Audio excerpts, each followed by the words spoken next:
గారికి ఏదైతుందో ప్రత్యక్షంగా తెలంగాణ రాష్ట్ర ఏర్పాటు ఉద్యమంలో పాల్గొన్నట్లుగా జీవన్ రెడ్డి ఆమెకు తెలంగాణ వ్యతిరేకంగా కనబడుతున్నాడు.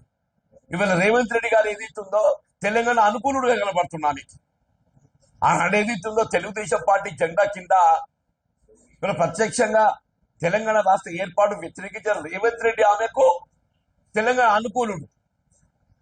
నేనేదైతుందో ఆనాడు కాంగ్రెస్ పార్టీలో కొనసాగుతూ కూడా తెలంగాణ రాష్ట్ర ఏర్పాటు ఉద్యమ ఆకాంక్షకు అనుగుణంగా ఉద్యమంలో పాల్గొనడమే కాదు, నేను జైలు పాలు కూడా అయ్యాలని చెప్పంటున్నా.